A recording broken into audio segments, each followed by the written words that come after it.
everybody, it's Cameron over here at WeStock. I'm excited to be chatting through a few different topics in the new whiteboard series I'm doing about topics that come up every single day when chatting with brands here at WeStock. The first one I'm going to talk about is first-party data. Anyone who knows me, whenever I can get on my soapbox and talk about first-party data, I'm very happy. And it's really because I understand the importance for it on the brand side.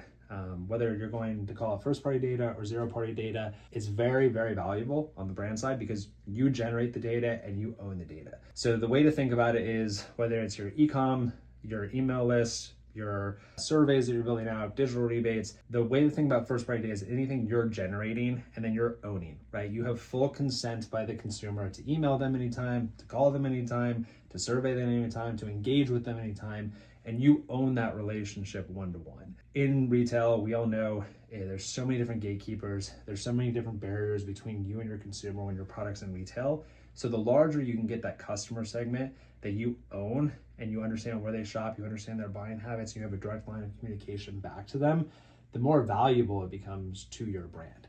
And that's really the biggest difference between first-party data and third-party data, right? You're the one generating it, you're the one owning it. So with third-party data, you're going to a Spins, you're going to a Nielsen, you're going to an IRI, you're paying for that data, and that's going to be all scan data, right? So it's very reactive data. It's not going to be proactive data like first-party data. With first-party data, I can say, hey, I want to go out to prove this, or I want to ask my customers if they have interest in this SKU, or I want to see where they shop. I want to see how they're going to interact with this product or this branding or this messaging. You can be very proactive with first-party data. Third-party data, again, very reactive. You need a ton of ACV before you actually see the impact there. And a lot of the value out of the third-party data, you're going to need a business insights tool. You're going to need a third-party platform to bring that data into. A lot of companies, once they reach a certain revenue metric, are bringing in a business analyst or a data analyst just to look at that data on a daily basis. First-party data, very simple, right? You and the customer, whatever you want to prove out, whatever story you want to build, you can do that. And that comes into really understanding, like, it's very small but mighty, and I'll come back to this point in a second. Like, you don't need tens of thousands or hundreds of thousands of customers to build out a first-party data set. We talk to so many brands and they're like, we haven't started building out our email list yet. Is it too late? Like, it's not too late. We see brands see a ton of success with hundreds or, in the, single digits, thousands of customers joining their email list or building out their first-party data set because of how actionable it is. And that's kind of the last point here, right?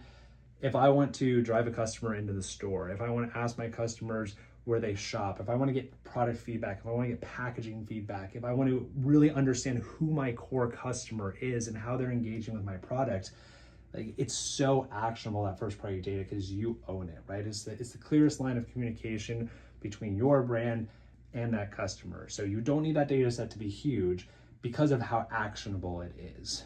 So what we're going to talk about on the next session is how to build out that first-party data set, all the different inputs where you're already talking to customers that you can turn them into customer acquisition touch points. But we'll chat on that on the next whiteboard session. All right, thanks.